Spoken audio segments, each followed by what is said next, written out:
All right, guys, what's going on? Welcome back to the Everything College World podcast. Today, me and Nick are in a 2024 preview and prediction for the Washington Huskies.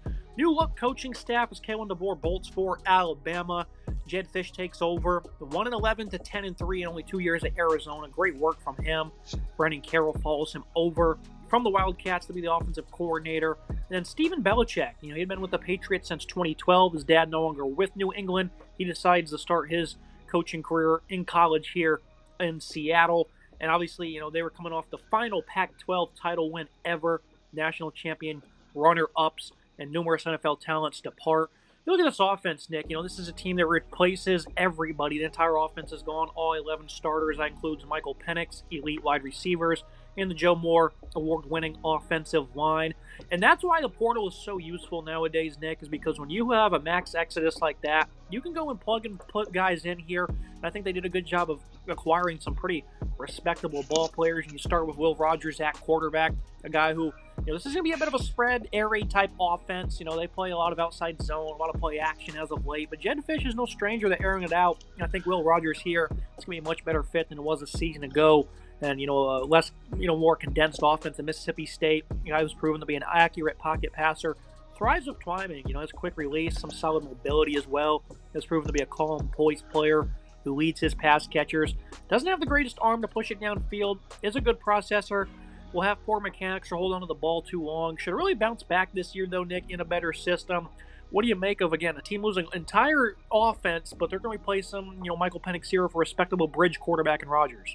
I think Will Rogers is a solid quarterback to kind of bridge the gap like you were alluding to there. This is a guy that is, one of the leading passers in SEC history in terms of yards, a very efficient passer in previous years under Mike Leach. It didn't really work out last year as they kind of transition scheme, and it was a little tough of a fit for him. It didn't really work out playing under a new scheme last year, and you could really look at that. You saw the complete drop-off in terms of statistics because they did cut the attempts. When you look at his 2021 and 2022, 683 passing attempts in 2021, 610 in 2022. Just incredible numbers when you really think about it. The amount of passing attempts per game was absolutely through the roof. And then last year they dropped it down to 237 as they completely changed that system. He was also battling some injuries last year at various points as well. So certainly a tougher season, but now he ends up transferring here. He was originally committed prior to DeBoer leaving, and then he recommits as well at that point in time. I think this is a really solid ad for them, right? He had almost 4,000 yards passing in 2022 and 4,700 yards passing in 2021, as well as 36 touchdowns in 21 and 35 touchdowns in 2022 while having limited interceptions compared to the amount of attempts, 8 in 2022 and 9 in 2021. So I think he's a really solid quarterback, really good in the pocket, nice footwork, high football IQ, really nice mechanics in general. And there's a really solid bridge quarterback, like you said, as they try and find the guy that's going to be the future here, as Rodgers will probably only be there for one season. Brought over a really nice, talented true freshman in Desmond Williams as well. This is a team that, added 16 guys in the portal, lost 14, so a good bit of turnover here. Jonah Coleman comes over from Arizona, a guy who has good balance, can play and hit a hole with some nice burst, good hands out of the backfield. Showcased great explosiveness last year for being 5'9", 225. Finally was able to showcase his talents.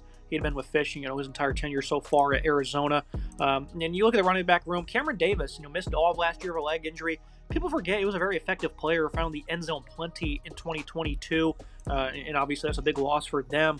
And not a lot of people are going to probably remember that he, had 13 touchdowns in 22 as a freshman alongside 522 yards. So this is a very important return, gives him a nice 1-2 punch. Daniel Agada figures to be number 3. He's only played sparingly in his career. That started at Arizona State. He's, I think, a super senior at this point. Only 7 touches last fall. Again, this solid room here. I love the 1-2 punch they have. I think it's going to be an incredibly underrated part of this offense. And for an Arizona team that ran the ball very well last season, Nick, I think this is going to be an underrated part in this new conference.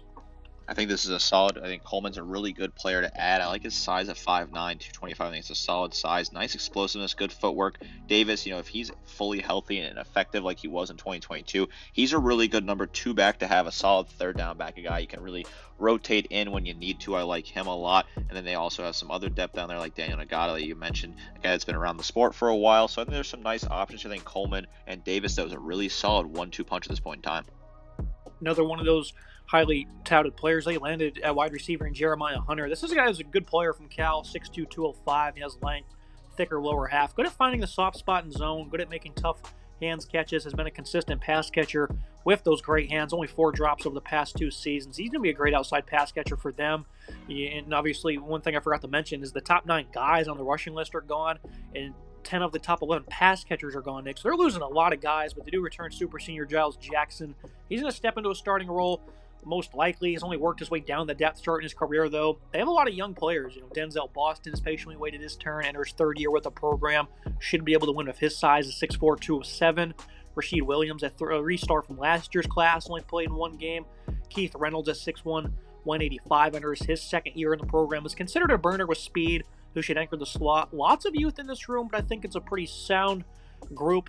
They lose a lot of elite talent. They do lose their tight ends as well. That's pretty notable. Again, a lot of turnover here, Nick. I mean, great job by Fish to be able to keep some of these guys. A lot of redshirt freshmen, a couple of 3rd-year guys in this room. And, of course, adding Hunter is certainly going to alleviate the pressure. I don't think the fall-off will be all that massive here due to that. So this offense only returns 2 pass catchers that caught a touchdown last year. Jackson had 1 and Moore had 1. Moore only had 2 grabs, including one of those grabs for a touchdown. Jackson himself, he had 14 grabs for 106 yards and a score. But that's your only real returning production there. Botson and Williams, they had a couple grabs each between them. So they are returning not a whole lot of production at all. Jackson really, again, only guy that has multiple grabs returning this moment in time. Although I do think Moore at tight ends, a really solid physical tight end that I think could really be a decent player and lead the way for that room. In general, this is a complete revamp. They're adding a lot of guys, promoting a lot of guys that are deeper on the depth chart. And then you add Hunter, I think, is the absolute wild card. I think he's a really solid player. Good hands, very consistent.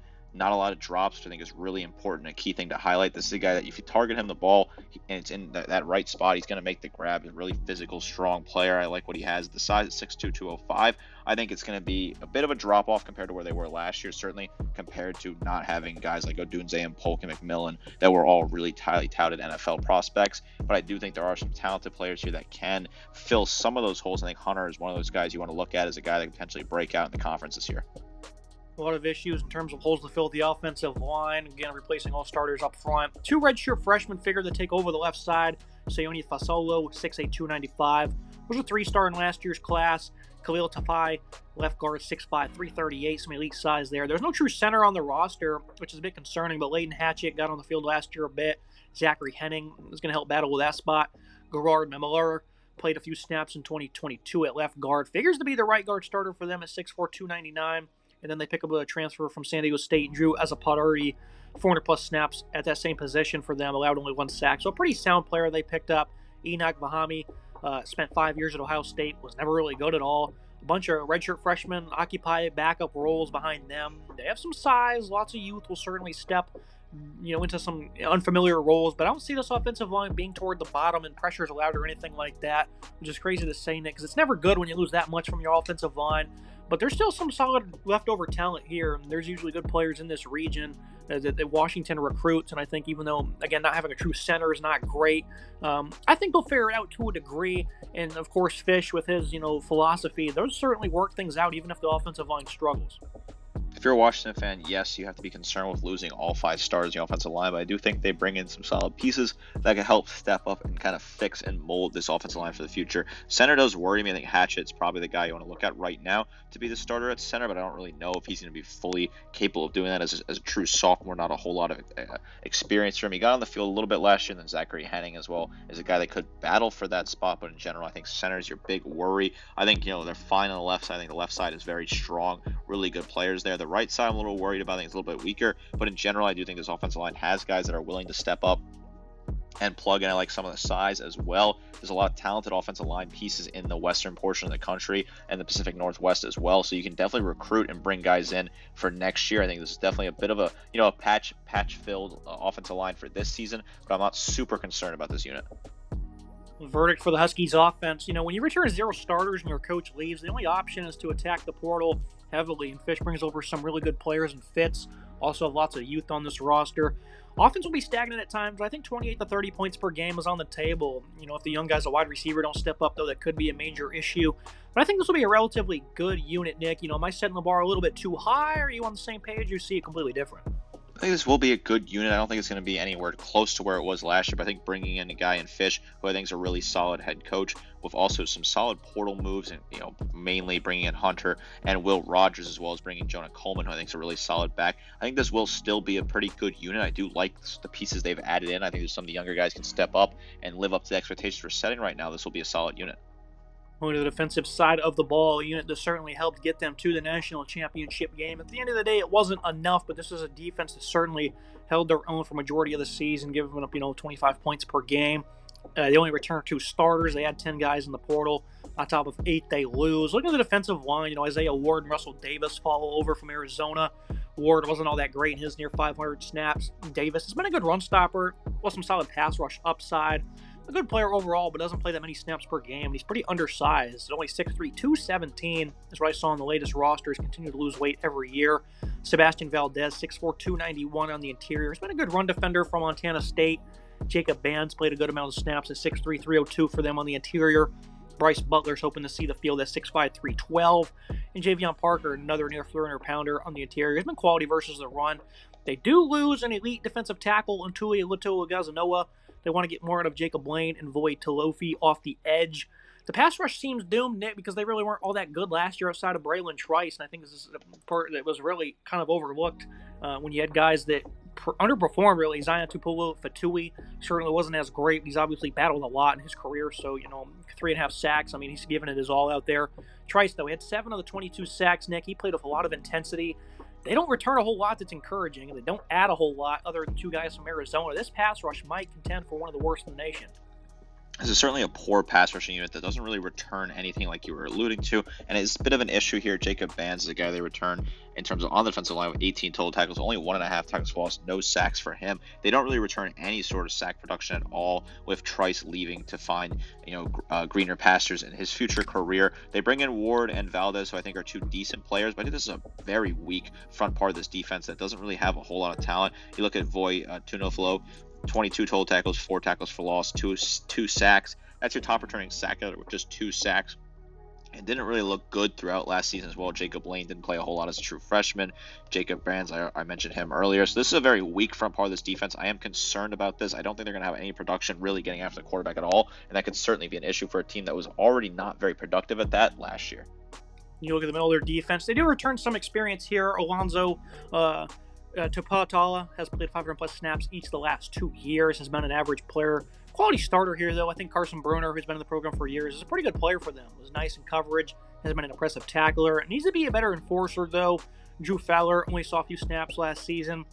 Bynum Parham has been a good player in the middle for San Jose State. And then they added another guy, Anthony Ward, who transferred in from Arizona. I think this is a solid linebacking core, Nick. It's nothing too great. When you lose Idofan Uafashio, things are certainly going to be tough for you. But these guys, Bruner and Tuapatala, were 3rd and 4th on the team in tackles, and I certainly think they're going to be tone setters this season. And they certainly should be with the veteran leadership they will provide. I think Belichick's pretty happy with these 2 players he has in the middle. I do like the middle of the defense here. I think Bruner's a really solid player at 86 total tackles, 2.5 tackles for loss, a pick, and 3 pass breakers for him. Tuipilata, 69 total tackles, 2 tackles for loss, 1.5 sacks, a pick, and a pass breaker for him as well. So I think that's some solid production there. You got to like that if you're a Washington fan. That's some decent return, and they also added some pieces from the portal that could potentially be involved. I think if you're looking at this defense, this middle of the defense is probably the best portion of this defense, and it's a really solid unit considering the secondary did lose some pieces, which we're going to talk about in a second. Yeah, the secondary had pretty impressive players, including Jabbar Muhammad, who transfers out. But even with that said, they're still 120th against the pass, ranked 130th and 30-plus yard pass plays allowed.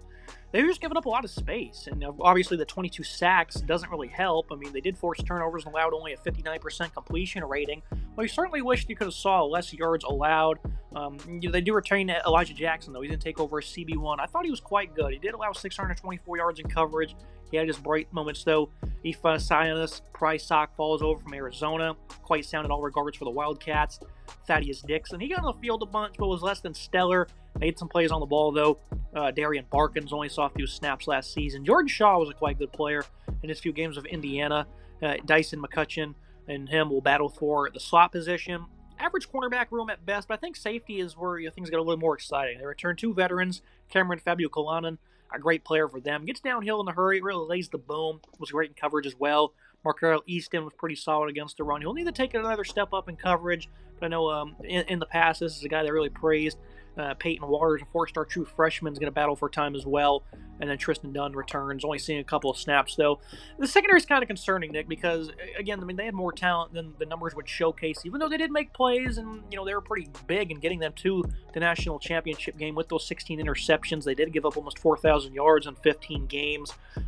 It just seems they're destined for a fall-off because Elijah Jackson's good, but again, he allowed a lot of yards, and he will progress, but he's no Jabbar Muhammad. Elijah Jackson's a solid player with 61 total tackles, 2 tackles for loss, 6 pass breakups, but there were some coverage issues. There were a lot of giving up big plays, and that's something you certainly got to be concerned with if you're a Washington fan. I don't think that's a great thing to see. This guy, your top returning player in the secondary, and he does have some serious weaknesses. Fabikalani as well, 26 total tackles, 2 picks, 2 pass breakups. Thaddeus Dixon, 6 pass breakups, 26 total tackles for him.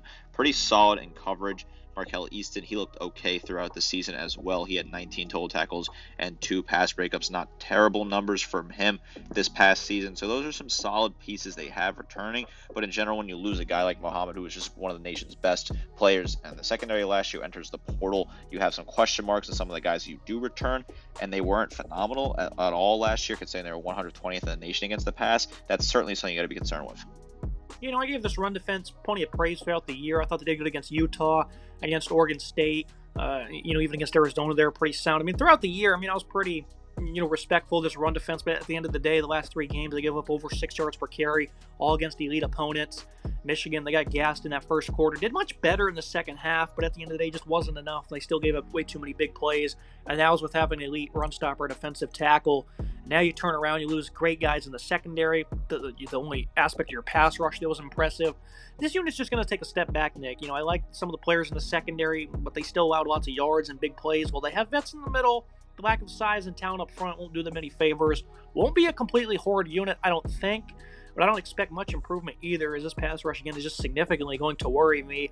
And I have serious concerns this defense might step back to an atrocious level. I don't think it will, but it's certainly on the tip of my tongue where I want to say it, Nick. And I know Jed Fish had a really good Arizona defense last year due to scheming, but Johnny Nansen did not follow him over. He's at Texas, and you implement Steven Belichick, who obviously comes from a great defensive background, but his first year in college and his first year in duties like this might be, little rough seas, I should say. I think it's certainly something you have to keep an eye on. I do think they brought in some nice personnel. I think bringing in Belichick, a guy like, obviously related to his father, who was a really good defensive coach, is something to look at. But this was not a very good team against the pass last year. They gave up a lot of yards in general, over 400 yards, about 100th in the nation. They didn't get any sacks last year, and they lost their production in Trice, who was their top sack getter. So you have to wonder where that sack is going to come from. This is a team that can find themselves on the end of a lot of bad blowouts this year, certainly against the better teams in their new conference.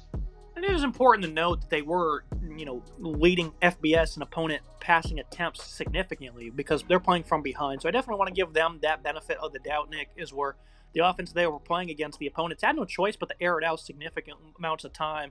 But the big plays, that doesn't mean you have to allow them, right? So I think that's certainly something that also needs to be, mentioned. Look at the Huskies prediction here for 2024. I think, the Washington interesting bunch is they're nowhere near the same team that went to a national title. Offense has some great transfers and some young talent all over, including the O-line and a wide receiver. But not all of them, I think, will gel together this season, while the defense, again, is likely going to step back. They do have players capable of making big plays, but no pass rush mixed with a pretty bad secondary in terms of production allowed seems likely to plague this team. I'm going to go 6-6, which is crazy to say because I have them starting off 4-0, but I definitely think, it's not that tough of a slate to start the season. Then you start getting into some tougher defenses. Rutgers, Michigan, Iowa, Indiana. That game's going to be a complete shootout. You got to play against USC again. I think that's a winnable game for them. I think the 2 road games at the end of the year are going to be losses there. 6-6 just seems fair, Nick, even with the 4-0 start, because again, these are some bad matchups you're looking at. I think they'll pick off UCLA at the end of the year, but even that one could go sideways. I think you're maybe looking at a team that wins 4 games just because the defense might regress to that tune. And again, the offense will be good, but they will be stagnant at times. That includes those games in the Big Ten. Certainly a harsh fall off here for us predicting with Washington, but considering how much they lost, I think 6-6 is a fair mark for this team. We could be looking at a year where both teams that were in the national championship game last year, Michigan and Washington, finish outside of the AP top 10, potentially even outside of the AP top 25. If something crazy happens to Michigan, I do think Michigan will find themselves in the top 25 at the end of the year, but Washington will not find themselves in the top 25 this year. I think they're going to fall off pretty hard this year, and that's, again, when you lose your head coach and you lose as many players as they did, that's certainly expected. This is a tough schedule as well at times, having to play at Rutgers, at Iowa, at Penn State, and Oregon, all really strong defenses on the road, plus a trip to Indiana, who has a lot of interesting developing pieces out there under their new head coach. I think the non-conference is pretty easy. You sort that out early on. Then you get into the conference play and it gets very difficult very quickly. This is a team that I think is going to head in the right direction with Jed Fish. I think he was a good hire, a guy that was a veteran in the NFL, coached at a whole host of different NFL programs before taking the job at Arizona and really doing a solid job in 2 years down there in Tucson. I know he only was 17 and 22 at the end of his record at the end of his tenure, but he was really solid the last couple of seasons. Really did turn around that Arizona program, getting them to 10-3 last year, which I think was a super thing to notice. He was, previously on the UCLA staff, the LA Rams staff, Michigan, and the Patriots. So a lot of experience, a really solid coach, a good recruiter as well. A guy that's brought in some solid pieces from the portal. I think Washington will be fine in the future. A tough year for them, certainly a disappointing hangover from a national title game if you're a Washington fan. But this is a team I think is heading in the right direction as they join a new conference and can find themselves competing again for the college football playoff in 2-3 years' time. Yeah, I'd certainly agree with that sentiment. That's going to be it for today's episode, Nick. As always, appreciate you joining me to break down the Huskies, a team we enjoyed rooting for last year. One we would certainly like to see succeed this season, but we call it how we see it. It's going to be a tough one for Washington. Certainly a team I like watching in the past couple of years, and seeing them play in person last year and following them as they made their run in the national title game was certainly a lot of fun, and I am a big fan of Alabama hiring their former head coach, Kalen DeBoer. So I'm excited to see what the Huskies can do. I think they nailed their hire here as well. I think both programs got the right guys to guide them through the future. Make sure you guys like, comment, subscribe. See you next time.